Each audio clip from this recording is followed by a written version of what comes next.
I'm getting a little sick of the same lame cardboard battle zone and the same Games Workshop plastic terrain over and over for my wargames. I want to play on an epic cinematic battlefield, but first, I have to build it.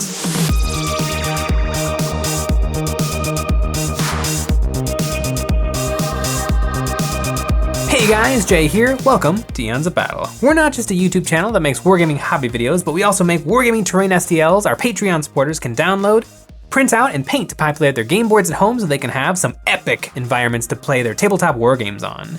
A few weeks back, we made a video showing off tons of terrain, all designed by Nick and all painted by me. In this video, we have teamed up with Radium Minis to offer you guys some awesome terrain through our Patreon. And painting is only going to be half the battle, and I'm also going to be breaking out the foam and hot glue too. Stay tuned to see some epic gluing, some saucy painting, and the best Manufactorum terrain board of all time. Sorry Games Workshop, but I think we can do a little better than this. Hello, I'm Dr. J, and I have to design an entire board, so I have to come at this with a plan. So this is my board, and I want it to be a factory, and so it should have a big focal point in the middle to look at. And that's going to be a molten metal waterfall. A metal fall. Titanfall?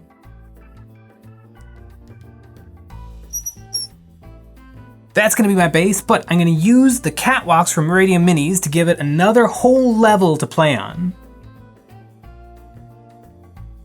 I'm gonna have a big one running through the middle, and then I'm gonna have a few jut outs on either side to give just a little bit more vantage point to play with. And then I'm gonna fill in the rest of the board with some incidental terrain. Maybe some buckets for holding the molten metal. And then really I should have some kind of a larger piece of terrain. Maybe something with a nice big base, and then it's gonna need some kind of roof structure to keep the soot and the fire from getting into the delicate machinery. And then really it should probably have some walls to keep all of the machinery contained.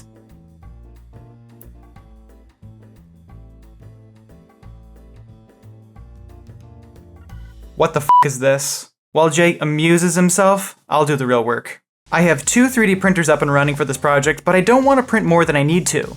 I loaded up the STLs into Blender so that I could improve upon Jay's original design. Double the decking for double the fun, 2 gantries to deliver molten metal, and plenty of access points to the top decking. Radium Minis provided great machine bits and buckets that I can scatter around, and I'm glad I started planning in Blender. It started to feel like the machines were too big. I scaled them down 80% to keep a nice clear path for movement. Give it a try in Blender, although it is quite resource intensive. This whole project adds up to 1 spool of filament, which comes out to a whopping $22. Compare that to what Games Workshop would charge for something similar. It would probably cost around $300 plus. I can't even find anything similar, but what I did find searching through Games Workshop's terrain was this chunk of wall for $80. Can someone explain this to me? Anyone could make this with toothpicks and Elmer's glue for $5. Games Workshop is just being a— All right, so I have my design. It's time to get to work. For the base of this monster, pink foam is the way to go. It's cheap and easy to work with. Now, I'm allergic to math, so not wanting to use a ruler, I just traced the outside of my Games Workshop cardboard kill team board. Worked like a charm. To cut the pink foam nicely, you need to make long, smooth cuts. If you go too fast or you wiggle, you'll rip and tear the foam. Most of you watching are probably more careful than me, so yours will probably look better than mine. The pink foam is 1 inch and the green foam is ½ inch. I had a nice big sheet of pink, but only random chunks of green. But this worked in my favor, as patching the floor together with small pieces ended up looking more interesting anyways. And liking my patchwork floor, I lightly sanded all the edges to make these more pronounced. Doing what I can with what I got. Leave a comment if you know where that quote's from, because we need to be friends.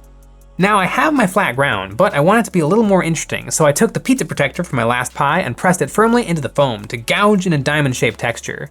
Now until writing the script, I didn't realize pizza protector was a super local thing. This is my pizza protector. It is very simple to use. It comes in an easy-to-use dispensing unit to keep the product organized. Please leave a comment if you have ever experienced pizza protector like I have, but granny grating, wire mesh, or any other similar thing with texture will do the job. I glued down my big foam pieces using hot glue. This does melt the foam pretty bad, but it holds well and it's underneath, so I don't care as long as the mess is hidden. I apply the same logic when I'm cleaning my house. Now the base is complete, it's time for the molten metal fall. For this, I broke out my low temperature glue gun. This thing was a lifesaver. I don't use it much. It doesn't squirt as much glue, but it was perfect for this. I can glue down my little pieces of foam without worry of melting.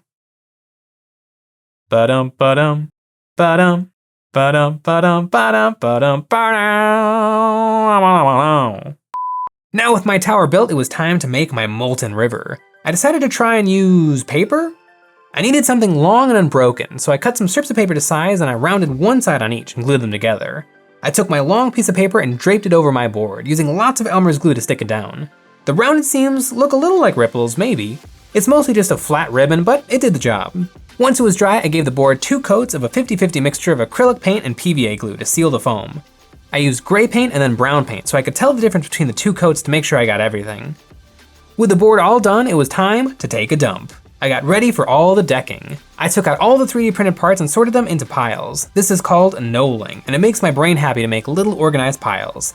And it saves time, no hunting and picking. I would highly suggest giving it a try if you ever find yourself in such a situation. The decking is wide enough to fit 25mm bases up to 40mm bases comfortably, but I want the main thoroughfare to be roomy, so I glued down 2 pieces of decking together. Then I glued them all together to make my catwalk. This terrain I am using is the Machines of Industry terrain created by Radium Minis and available to the Eons of Battle patrons for the month of May. And Radium Minis is a terrain making force to be reckoned with. Over on his Patreon in May, he has the Dysprosium Precinct. And you can find all his previous work, like the Sumpsea Dockside Depot, perfect for your Necromunda gangers, and the Grimdark Industrial Factory, which has some large buildings perfect for blocking line of sight in games like 40k. All of this can be found in their My Mini Factory. His parts are very detailed but not broken into an excessive amount of parts, so it's nice and simple to assemble and paint.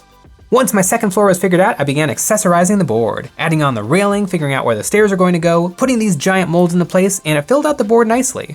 I was super jazzed that the building phase was over, and now it was time to begin the painting phase. I loaded up my supplies and took my battlefield outside. I sprayed the board black, the double coat of acrylic paint keeping it safe from being melted by the spray paint. I made a stripe of white in my molten metal river, a selective spray of gray to add some definition to my floor, and a misting of red paint to tint it a nice shade of rust. On all the 3D printed parts, I used a metallic paint. It was already looking kinda cool, a good sign. Now, to finish it off.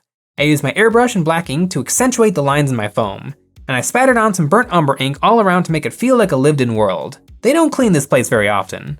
On either side of my molten river, I left 2 long, thin pieces of foam. I taped them off and primed these parts gray. Then I took a hazard stripe stencil I made and sprayed on some black paint. It's always a good idea to incorporate a little logic to make the world feel real, and logically, they would want to mark the edge of the molten metal clearly. Once it was black and white, I airbrushed on transparent orange and yellow inks to make it that classic color scheme we all know and love. Then the best part, demasking. It looked slick.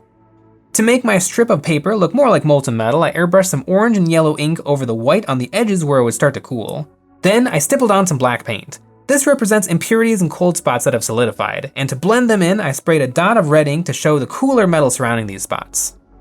And with my rusty factory floor done, it was time to move on to the decking. I masked off the floor tiles so I could easily spray the grating on the sides and middle with brown ink. Then I dusted all the parts with teal paint. I want the stuff to contrast against the dark rust red of the floor. I gave these parts a black wash, and then it was time for the final assembly.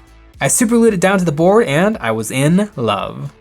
It still needed a little something though, a little spice to push it over the edge. And that something was orange rust. I made up a pigment soup and brushed this on here and there to the decking.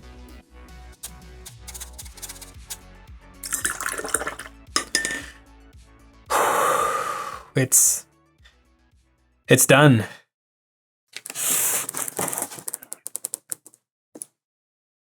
It's finished! I'm so happy.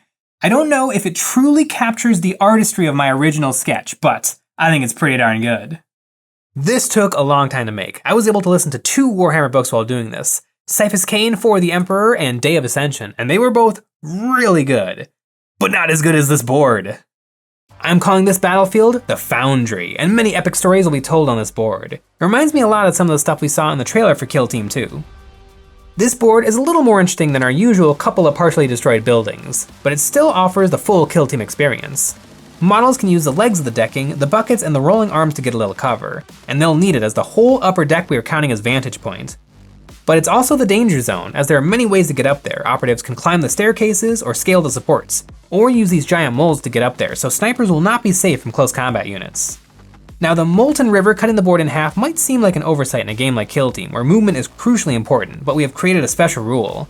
If you have to move over the molten river, you can perform a hazardous leap. You can go across the river, but you must roll a dice, and on a 1, you are dead. Just dead. No rerolls, no second chances, risky, but worth it for those last-minute objective grabs. This wasn't that hard. The parts go together really simply and easily. If you can build Lincoln logs, you can build with this terrain. A project like this might seem really daunting, but a good rule of thumb is to do your best not to paint individual things different colors, but instead layer on lots of colors. Stacking colors on top of one another, letting them mix and overlap adds tons of value and interest, with subtle color shifts in tone and saturation.